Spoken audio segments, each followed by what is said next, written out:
तुम गहरे प्रेम में होकर भी अकेले हो सकते हो। वास्तव में तुम अकेले तभी हो सकते हो जब तुम गहरे प्रेम में हो।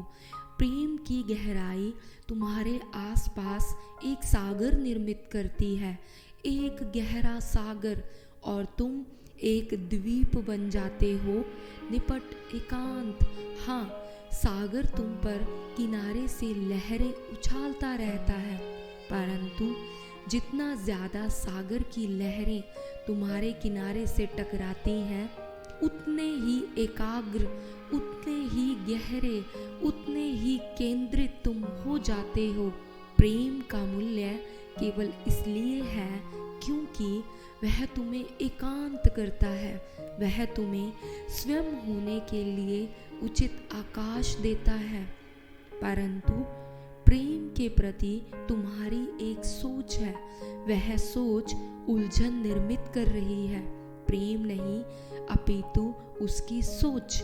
यह सोच है कि प्रेम में प्रेमी एक दूसरे में विलीन हो जाते हैं, एक दूसरे में समा जाते हैं।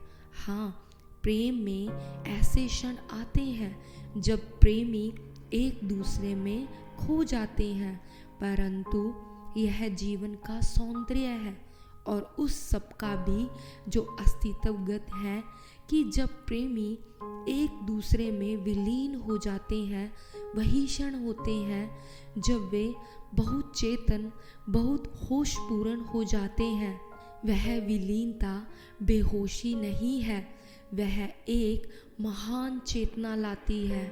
उससे एक महान जागरूकता पैदा होती है।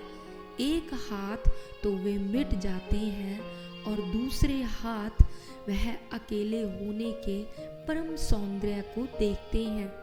दोनों एक दूसरे के एकांत को परिभाषित करते हैं और दोनों एक दूसरे के प्रति धन्यवाद से भरे होते हैं।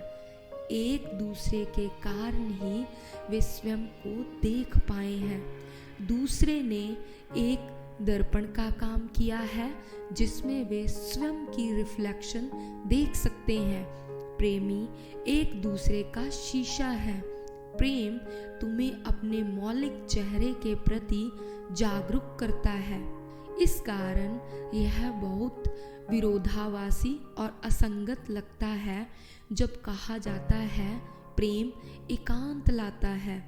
अब तक तुम सोचते आए थे कि प्रेम समीपता लाता है। मैं यह नहीं कह रहा कि यह समीपता नहीं लाता, परंतु जब तक कि तुम अकेले ना हो जाओ, तुम समीप नहीं हो सकते। कौन समीप होगा? समीप होने के लिए दो व्यक्ति चाहिए। समीप होने के लिए दो स्वतंत्र व्यक्ति चाहिए। जब दोनों व्यक्ति परम स्वतंत्र होंगे, तब वह समीपता बहुत बहुमूल्य होगी और अत्यंत बहुमूल्य। यदि वे एक दूसरे पर निर्भर है, तब वह समीपता नहीं है, वह एक दास्ता है, एक कैद। यदि वे एक दूसरे पर निर्भर हैं, एक दूसरे को पकड़े हुए, एक दूसरे पर अधिकार जमाते हुए, यदि वे एक दूसरे को आगे बढ़ने के लिए अवकाश नहीं देते, तो वे शत्रु हैं, प्रेमी नहीं। वे एक दूसरे के लिए विनाशकारी हैं। वे एक दूसरे को अपनी आत्मा खोजने में, अपना स्वयं खोजने में कोई मदद नहीं कर रहे। यह किस प्रकार का प्रेम है? यह केवल अकेले होने का डर होगा, इसलिए वे एक दूसरे को पकड़े हुए हैं। परंतु सच्चा प्रेम कोई भय नहीं जानता। सच्चा प्रेम अकेले होने में सक्षम होता है, परम एकांत, और उसी एकांत से समीपता का उदय होता है।